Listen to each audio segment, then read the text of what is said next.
Professor McGonagall was stunned. She had been transforming into a tabby cat for the first year's first transfiguration class for many years. Because this little act was required to be kept strictly secret like the sorting ceremony, she had been able to observe new students from a cat's perspective year after year.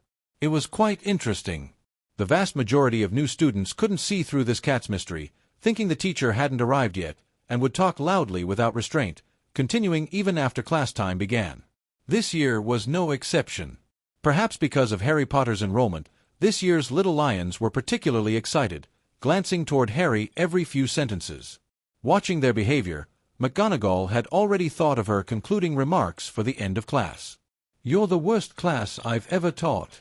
But she never expected that one day, a student would grab her by the neck and lift her up. It was unbelievable. Friends who regularly pet cats know that cats have a fatal weakness. Once grabbed by the scruff of the neck, no matter how fierce or unruly they usually are, they become docile and compliant, letting you handle them as you please. Magical world cats are no exception. Furthermore, any wizard who transforms into an animal through animagus magic acquires that animal's characteristics. This tabby cat was precisely McGonagall transformed through animagus magic. So, she was careless and didn't dodge, falling victim to Sherlock's surprise attack. She wanted to resist but couldn't break free due to this cat-like instinct.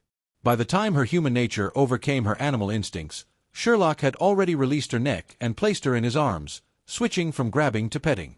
Sherlock's cat-petting technique was quite skilled, gentle and rhythmic, quickly making Professor McGonagall sink into the experience, unable to extricate herself. "Sherlock, don't you think the markings around this cat's eyes are very similar to Professor McGonagall's glasses?" After Sherlock's explanation about the difference between looking and observing, Harry had been trying to learn. So, when he discovered this detail, he was very excited. He had heard that when pets are kept for a long time, owners and pets become increasingly similar. Sherlock had just said this wasn't Professor McGonagall's pet. Now it seemed that this time he was finally wrong. Harry felt slightly proud, though he didn't say this outright. After all, Sherlock was so smart that he must have already understood his meaning. Unexpectedly, before Sherlock could respond, the cat seemed to understand what he had said and suddenly struggled free from Sherlock's hands, dropping to the ground. The next moment, the tabby cat disappeared, and a stern-looking woman appeared in everyone's sight. She wore an emerald-green cloak, her black hair pulled back in a tight bun. The square glasses she wore looked exactly like the markings around the cat's eyes. It was none other than Hogwarts' deputy headmistress, head of Gryffindor House, and Transfiguration Professor, Minerva McGonagall. Sigma, degree, winky face. All the new students who witnessed this scene were dumbfounded. Harry and Ron, who had watched Sherlock pet the cat, were so shocked their mouths hung open wide enough to fit a bezoar. Ron even stuttered, "PR. Professor McGonagall." McGonagall first looked at Harry gratefully, then fixed her keen gaze on Sherlock. "Mr. Holmes, did you recognize me from the beginning?" Having seen Sherlock deduce that Hogwarts was in Scotland from the texture of his acceptance letter during their first meeting, she had every reason to be suspicious when faced with such a remarkably gifted young wizard. Seeing Professor McGonagall's serious expression, Harry and Ron suddenly realized what Sherlock had just done. Both immediately broke into cold sweats. They looked at Sherlock with a mixture of admiration and worry, secretly sweating for him. "Not exactly," Sherlock said calmly, "but I've never seen a cat sit so rigidly." Seeing Sherlock's clear, honest eyes, Professor McGonagall's expression softened slightly. He was just a young wizard who yearned for the magical world and had just enrolled. What bad intentions could he have? If you watched your students behaving like this, you'd be rigid too. McGonagall's transformation had already captured the new students' attention, but this remark made everyone fall silent. The professor's transfiguration was almost flawless, and I couldn't even sense any magical aura. "It's truly amazing." Only Sherlock continued to marvel at Professor McGonagall's spectacular performance, as if he wasn't the one who had just been handling her like a pet. "Mr. Holmes, this transformation is called animagus. It allows a person to truly become an animal and is a very difficult form of transfiguration. During practice, one might even become mentally confused and unable to transform back into a human. It's far too dangerous for you at your current level. Now, everyone return to your seats. I'm going to begin the transformation." Hearing that Sherlock hadn't noticed anything unusual about her, McGonagall secretly breathed a sigh of relief. Her behavior earlier had been rather embarrassing. Initially, when Sherlock was petting her, she had resisted. But while in her animagus transformation state, she had unconsciously succumbed to feline instincts. Combined with Sherlock's skilled technique, she had quickly become completely relaxed and content. Fortunately, Harry's sudden observation about the markings around her eyes had awakened her from this comfortable state, allowing her to struggle back to her original form without being too disgraced. But the fact that she had been petted by a student was now established. At this point, she could only use other methods to divert attention. Fortunately, this wasn't difficult for her. She first transformed her desk into a pig, then changed it back. The students were indeed captivated and couldn't wait to begin learning. However, her opening words immediately dampened everyone's enthusiasm. Transfiguration is the most complex and dangerous magic you will learn at Hogwarts. Her gaze swept over everyone, lingering briefly on Sherlock and Harry before she continued slowly. Anyone who fools around in my class will be asked to leave and never allowed to return. I have warned you. Seeing the students sitting up straight and proper, McGonagall was satisfied and began her lesson. This lesson also made everyone understand that turning furniture into animals would take a very long time. They had to start with the basics. For example, this lesson's content was turning a match into a needle. But even this seemingly simple task stumped almost everyone. By the end of class, only Hermione's match had changed. Though one end was still a match head, the other had become very sharp. McGonagall smiled at her. Seeing the usually stern McGonagall show a rare smile, Hermione held her head high like a proud swan. This was what a true Gryffindor should be. One must possess talent in transfiguration. Then, 5 points to Gryffindor. Hermione looked surprised. This shouldn't be right. She had heard that Professor McGonagall was always stingy with points. Although her performance was good, earning a smile from McGonagall should have been victory enough. It shouldn't have warranted points, should it? Hermione soon realized she had been overthinking. Exclamations came from the table across the aisle from her. Looking in that direction, she was amazed to discover that Sherlock had completely transformed his match into a needle. Professor McGonagall didn't hesitate to give her assessment. A transfiguration genius. Students who completely transformed matches into needles received 4 points, while those who only managed to create a needlepoint on one end received 1 point. This time McGonagall's point giving to Gryffindor was justified and reasonable, and even her gaze toward Sherlock and Hermione became much kindlier. It was precisely because of Sherlock and Hermione's excellent performance that the prepared closing remark, "You're the worst class I've ever taught," remained unspoken. However, Hermione understood in her heart that while Gryffindor's 5 points seemed to include 1 point she had earned, without Sherlock, McGonagall would never have given her that point. Her transfiguration was only worth a smile. That 1 point was entirely thanks to Sherlock. This instantly gave her the same feeling that Harry and Ron had experienced. Being suppressed by an academic bully. But she couldn't quite feel happy about it. Before school started, her parents had told her to look after each other with him, but now it seemed completely unnecessary. Her emotions didn't attract others' attention. The new students continued their routine of attending classes, eating meals, and sleeping. Just before bedtime, Harry finally asked the question he had been holding back all day. "Sherlock, did you really not recognize that the cat was Professor McGonagall?" The other 3 in the dormitory, despite having gone to bed early, couldn't help but prick up their ears upon hearing Harry's question. "Dear Harry, I thought you would have asked me this much earlier." Sherlock smiled, then directly asked a counter-question.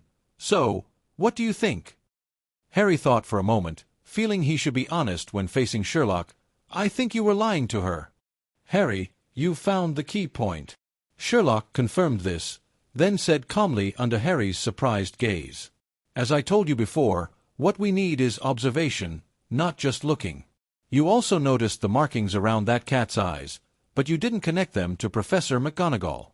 This cat's behavioral habits were different from normal cats. If you're familiar with these animals, you can easily spot the differences. Of course, the most important thing is that I know about animagus transformation. Putting all these observed results together, it's actually not difficult to deduce the conclusion." The difference between observing and looking was one thing, but after hearing Sherlock openly admit he had lied to McGonagall, Ron finally couldn't help but sit up. Bloody hell, Sherlock, I thought you never lied. In most situations, I indeed don't lie, Sherlock said calmly, unless it's necessary. So, today. A white lie is more suitable than the truth for someone like Professor McGonagall. I don't want to be watched by her for the rest of my time here. After all, he still planned to explore Hogwarts. Harry and Ron looked at each other. Their understanding of Sherlock had deepened another layer. Sherlock had originally held high hopes for defense against the dark arts. After all, from the courses so far, Hogwarts teachers were all highly accomplished. Even the ghost Professor Binns, who taught history of magic by rote, had substantial knowledge when you actively asked questions. Unexpectedly, Professor Quirinus Quirrell became the exception. In the first class, the entire classroom reeked of garlic. Although he didn't explain the reason, rumors said this was to ward off a vampire he had encountered in Romania.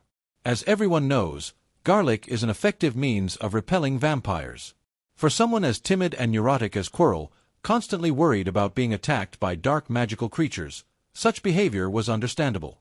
As for the man himself, he explained his large turban. It was a gift from an African prince, thanking him for helping the prince escape from a zombie's harassment. The students were all half believing about this. Harry was curious and couldn't help but whisper, "Sherlock, is what he said true?" Sherlock shook his head. Quirrell was lying, which wasn't necessarily a big problem, as long as he could do his job of teaching well. The problem was that Quirrell couldn't. To put it bluntly, this professor was simply a heartless repeating machine. His rote recitation was even worse than Professor Binns' in History of Magic. When students asked questions, he would stammer and change the subject to the weather. For a course with the highest practical requirements to be conducted like this, Sherlock didn't know what to say anymore. It seemed that not all Hogwarts professors were elite. In contrast, Harry felt relieved. He discovered that even students from wizarding families were at about the same level as him. Among all the new students, the best performers were actually Sherlock and Hermione, both from Muggle families. This gave him the leisure to joke with Sherlock. "Actually, Professor Quirrell is a good person. I met him once in Diagon Alley." Harry told Sherlock about his experience in Diagon Alley. When he mentioned that Quirrell was from Ravenclaw and had originally been very intelligent, Sherlock frowned. "What's wrong?" "Harry, what do you think would cause someone's personality to suddenly change drastically?"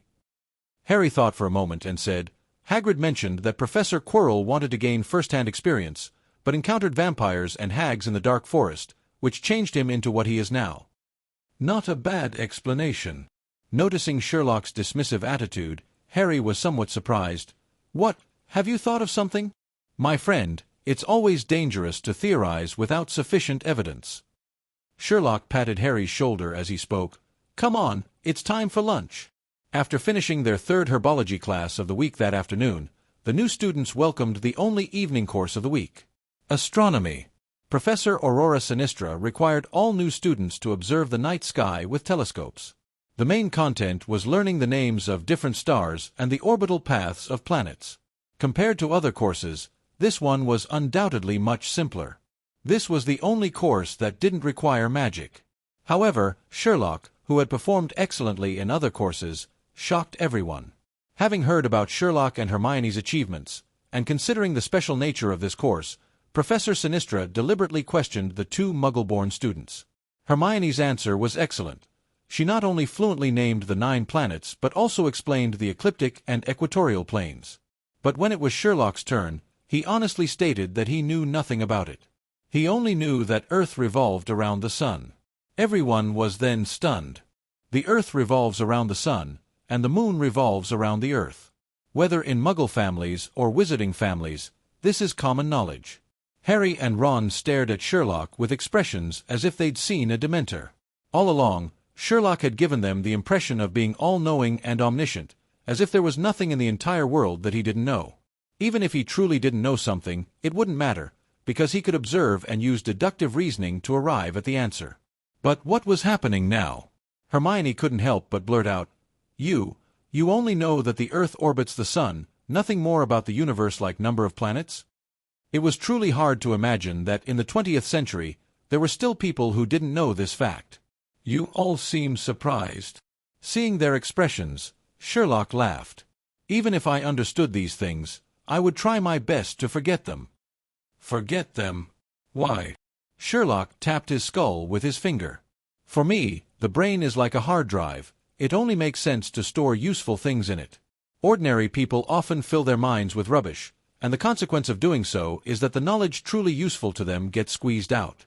When you really need to learn something, you'll find it difficult. But this is about the solar system. Hermione's eyes widened, still looking incredulous. So what? Sherlock said in an impatient and rude tone.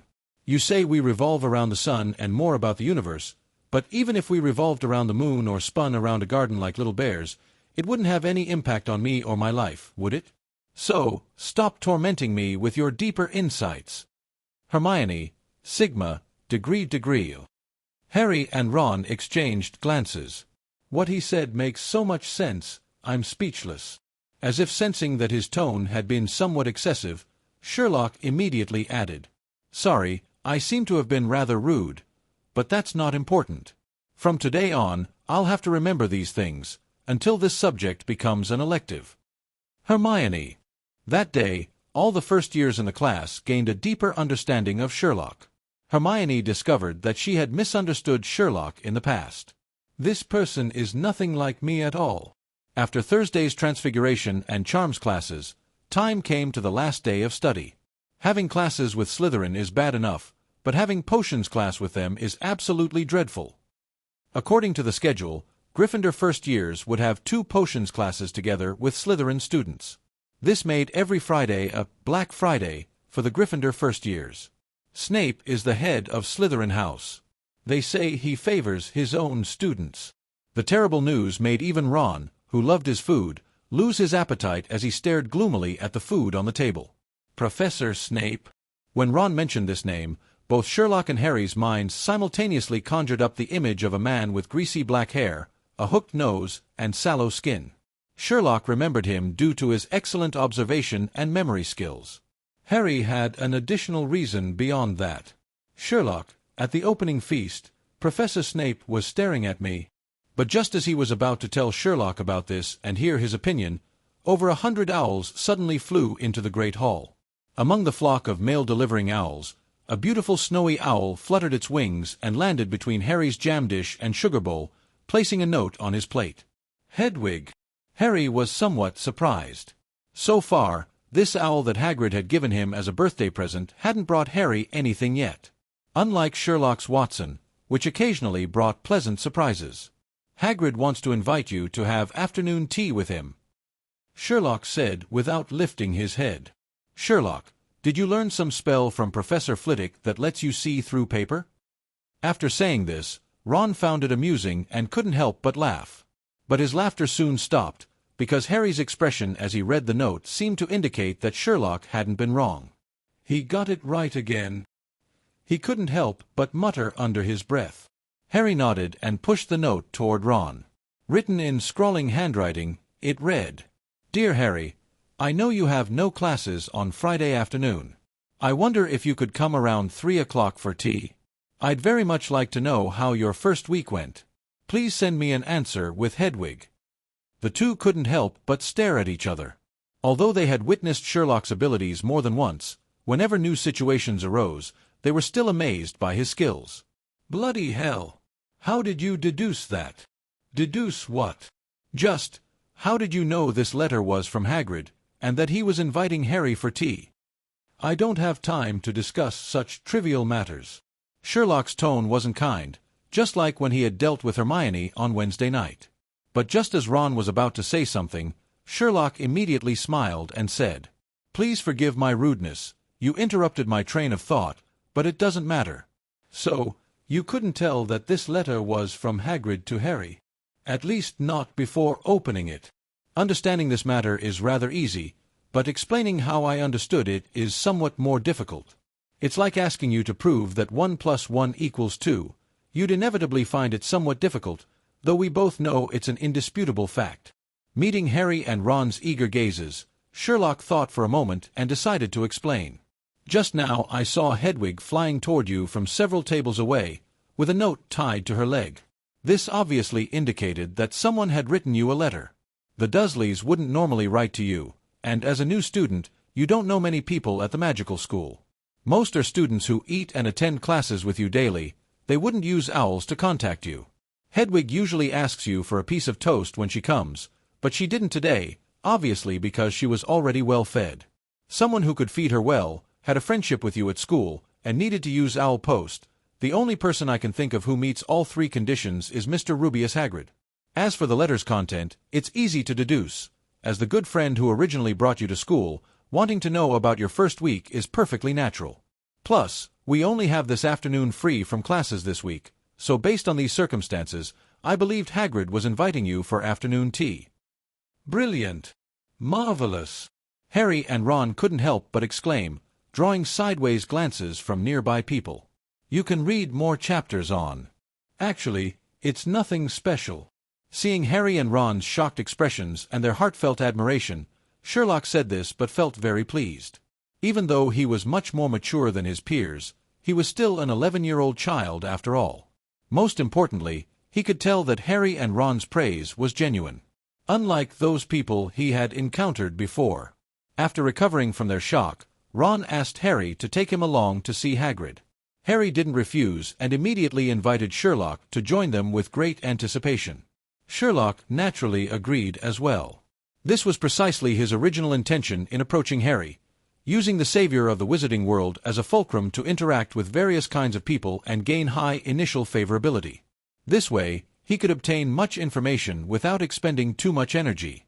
However, in the process of interacting with Harry, he discovered that this little boy was very much to his liking, and gradually came to consider him as a true friend.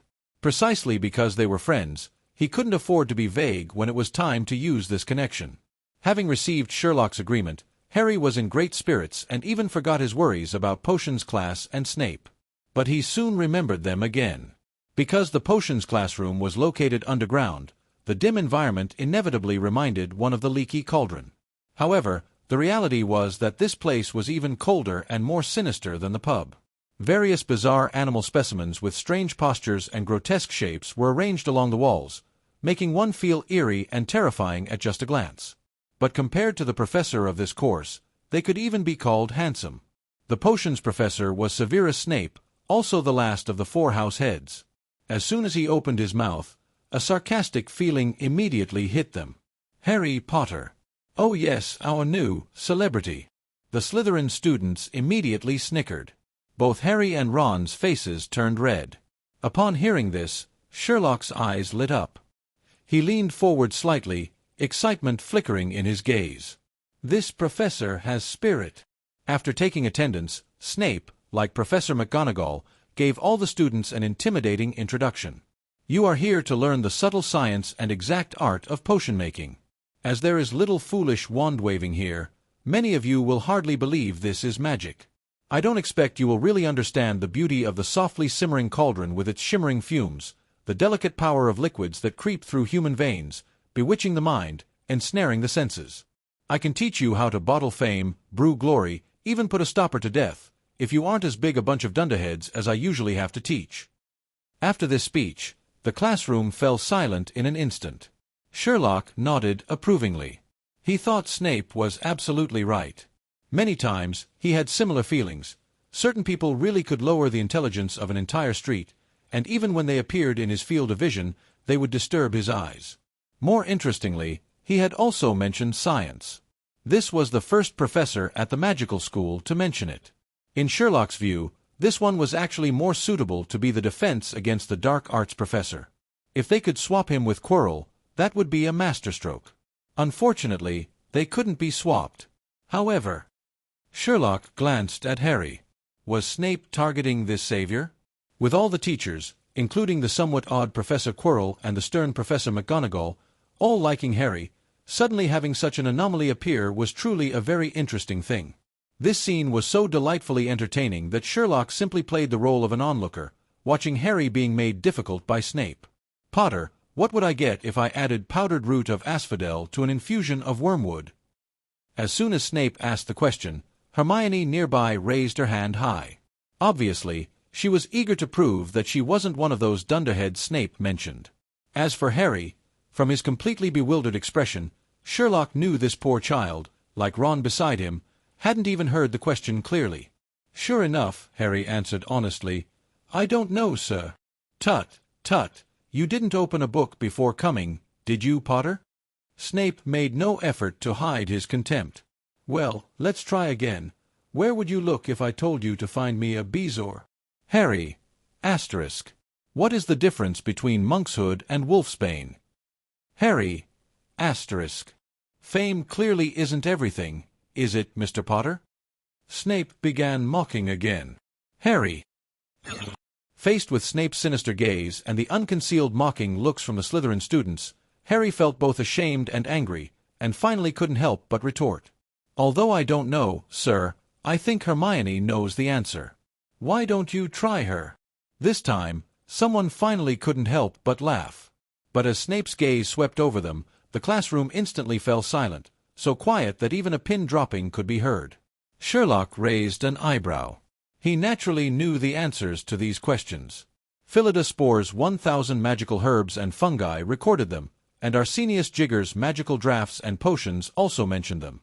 Both were textbooks on the book list. But for most people, even if they would flip through books before school started, they wouldn't memorize these contents.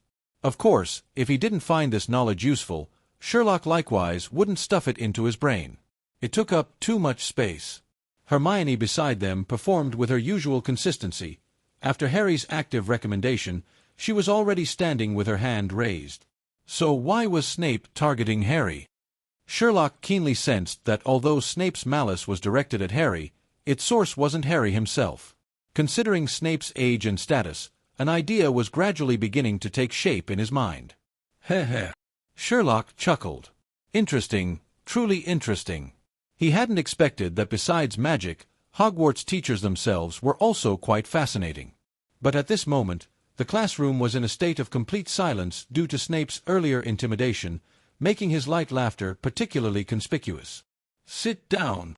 Snape first turned and barked at Hermione, then walked to Sherlock and stared at him coldly. Mr. Sherlock Holmes, the genius of transfiguration, praised by several professors. "It seems you find this matter quite amusing, do you?" "That's not the case, sir. I just thought of something happy." Sherlock stood up and replied politely. "You can read more chapters on Potions classroom." All the Gryffindor students looked at Sherlock with concern. They all knew that Snape was unreasonable, favored Slytherin, and targeted Gryffindor. Especially his attitude toward Harry Potter today had nakedly demonstrated this point. But they hadn't expected that besides Harry, Sherlock had also provoked him. "What happy thing?" Snape looked down at Sherlock condescendingly and asked coldly. "Being able to study the subtle science and exact art of potion-making under such an excellent professor, isn't that a happy thing?" Harry, degree. Ron, Hermione, Sigma, degree winky face. Little lions and little snakes, W. Sherlock would actually say such things. It was too shocking. Snape obviously hadn't expected Sherlock to give such an answer. He was stunned for a moment, then said coldly, "Holmes, don't try to be clever with me. I'm not one of those fools who would be pleased by a few compliments from you. I'm very sorry you misunderstood, but I am indeed speaking truthfully." Seeing Holmes calmly meet his gaze with sincere and earnest words, Snape couldn't help but feel like he was punching cotton. "Since you love studying so much, I suppose you should know the answers to those questions?" His words immediately made all the little lions break out in a cold sweat. Although Sherlock had performed very impressively in the previous classes, he had been quite disappointing in astronomy class just 2 nights ago, inevitably causing concern. The little snakes, on the other hand, looked gleeful. As long as they saw Gryffindor unhappy, they were happy. Sherlock remained completely calm, speaking in an emotionless, steady tone. Powdered root of asphodel added to an infusion of wormwood can brew a sleeping potion. To find a bezoar, you need to go to a goat's stomach. Monkshood and wolfsbane are the same plant, there is no difference. He stuck to answering exactly what was asked. Details like how the sleeping potion was also called the draught of living death, how bezoars had extremely strong detoxifying effects, how monkshood and wolfsbane were collectively called aconite. He didn't mention these additional knowledge points. However, when Snape had mentioned the first question to Harry earlier, his expression had contained a trace of anguish and struggle. Though barely perceptible and fleeting, it hadn't escaped Sherlock's eyes. So, Sherlock decided to test something. He stared intently at Snape and said tentatively, "Asphodel is a type of lily. In the flower language passed down from the Victorian era, it represents, 'My regrets follow you to the grave.' Wormwood represents absence and bitter sorrow. The sleeping potion is a draught of living death, representing a hellishly miserable life. In summary, enough." Whether little lions or little snakes, they were all listening with great interest when a furious shout suddenly interrupted Sherlock's description. The already cold classroom seemed to drop several more degrees at this moment. Snape's already sinister face now seemed ready to drip water, his cold, empty eyes looking as if they wanted to bore 2 holes in Sherlock. "Put away your self-righteous explanations. This is a potions classroom. I really wonder if your brain has been hit by a troll's club, or if a bezoar has been stuffed directly into it. Because of your presumption and those useless explanations, 1 point from Gryffindor." Sherlock smiled. He had already gotten the answer he wanted. Then he got into trouble again. "What are you smiling about?" "I thought of—" Before Sherlock could answer, Snape directly interrupted him. "Contempt for the classroom, another point from Gryffindor." "Professor, this isn't fair." Hermione, who had been holding back, finally couldn't stand it. Having already been ordered to sit down, she stood up again. "Holmes answered all the questions correctly. How typically Gryffindor, questioning professors is tradition, isn't it?" Snape immediately turned around. "What's your name?" "Hermione Granger." "Very good. For your rudeness in class and openly defying a professor, 1 point from Gryffindor."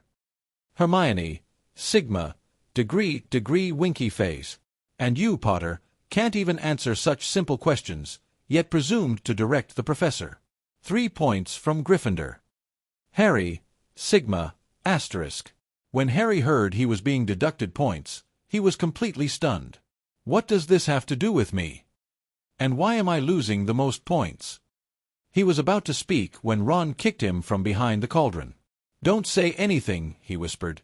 "You don't want Gryffindor to lose more points because of you." Harry, "Oh, understood." After the point deductions, potions class continued. Students worked in pairs, learning to brew a simple potion to cure boils. Of course, the Gryffindor student situation didn't improve. Almost all students were criticized one by one, with only Malfoy escaping unscathed. As for Harry and Sherlock, they received his special attention. The former was because Snape already viewed him through colored glasses. The latter was because of that lily flower language explanation. However, Sherlock's operations were flawless, and with the big brother helping him, Harry had no problems either. Snape tried several times to find fault but returned empty-handed each time. Fortunately, he didn't deduct points from other Gryffindor students, which made the little lions secretly breathe a sigh of relief. At this critical moment, Neville, who was next to Sherlock and Harry, had a problem. No one knew what he had done, but he somehow burned through Seamus's cauldron. The potion spilled onto the stone floor, burning holes in nearby students' shoes. Thick acidic green smoke rose, followed by a loud hissing sound. "Idiot!" Snape roared loudly. Just as he was about to deal with it, Sherlock had already drawn his wand. "Scourgify!" The clean, efficient movement caught Snape's eye, but his expression immediately turned cold. He shouted at Neville. "I suppose you added the porcupine quills before taking the cauldron off the fire, didn't you?" How could Neville manage to answer? When the cauldron had overturned, he had been soaked by the potion. His whole body was covered in red, swollen boils, already in tremendous pain. Under Snape's intimidation, he began to cry. "Take him up to the hospital wing," Snape said sternly to Seamus, then turned to Sherlock and Harry. "Potter, why didn't you tell him not to add the porcupine quills? You thought he'd look bad so you'd look good? 1 point from Gryffindor." Harry. "And you, Holmes, since you could use magic to clean the floor, why didn't you prevent him from overturning the cauldron in the first place? Gryffindor loses another point because of you."